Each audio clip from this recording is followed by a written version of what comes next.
নমস্কার, এই মুহূর্তে ওঙ্কার বাংলায় আপনাদের সকলকে স্বাগত জানাচ্ছি। আপনাদের সাথে রয়েছে আমি অপূর্বা। চোখ রাখবো বিস্তারিত খবরের দিকে।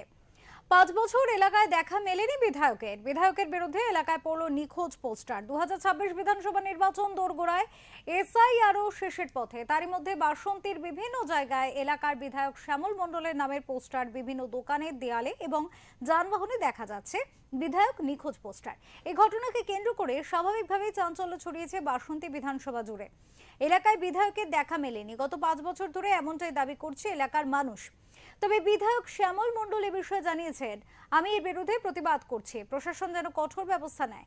সব মিলিয়ে বিধানসভা নির্বাচনের আগে বিধায়কের বিরুদ্ধে পোস্টারকে কেন্দ্র করে কার্যত চাপের মুখে পড়েছে বাসন্তী বিধানসভা তৃণমূল কংগ্রেসের শীর্ষ নেতৃত্ব থেকে শুরু করে কর্মী সমর্থকেরা।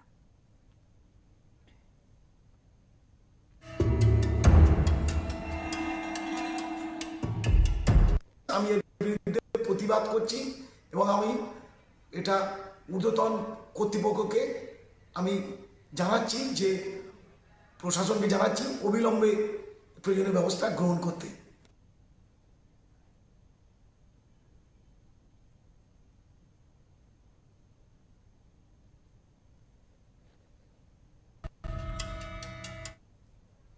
এ বিষয়ে সাধারণ মানুষও মুখ খুলতে রাজি নয়। এই নিখোঁজের পোস্টারকে কেন্দ্র করে স্বাভাবিকভাবে শুরু হচ্ছে রাজনৈতিক জল্পনা।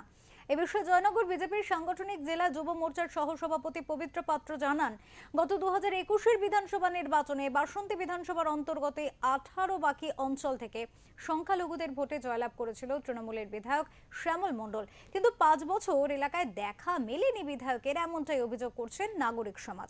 এলাকার সংখ্যালঘুদের ভোটে এলাকা থেকে জয়লাভ করে সেই মানুষগুলির পাশেই নাকি দাঁড়ায়নি বিধায়ক, এমনটাও অভিযোগ উঠছে। উন্নয়ন তো দূরের কথা, মানুষের সঙ্গে কথাও বলেননি বিধায়ক। এবার ক্ষোভে ফুঁসছে এলাকার মানুষ। ভোট বয়কটের ডাক দিয়েছে এলাকার মানুষজন। বিজেপি উন্নয়নের পক্ষে, অনুপ্রবেশকারীদের বিপক্ষে এবং সন্ত্রাসের বিপক্ষে। আগামী দিন মানুষই বুঝিয়ে দেবে সাধারণ মানুষ এবং বাসন্তীর মানুষ তাদের পক্ষে রয়েছে, এমনটাই বক্তব্য পবিত্র পাত্রের।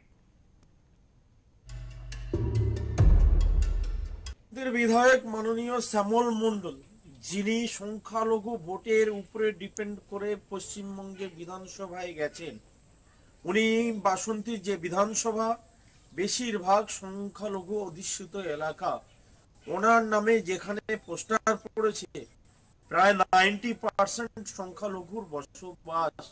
এর থেকে প্রমাণ হচ্ছে যে তৃণমূলের পায়ের তলায় যাদেরকে ভোট ব্যাংক ভাবতো তাদের মাটি সরে গেছে।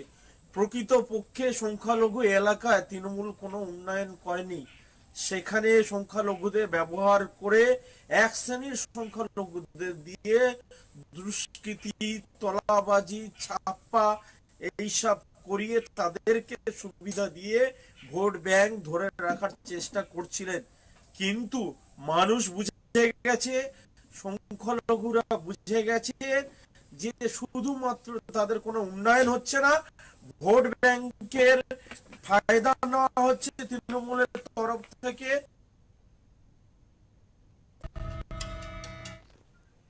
দক্ষিণ 24 পরগনা থেকে শুভজিৎ দাসের রিপোর্ট, ওঙ্কার বাংলা।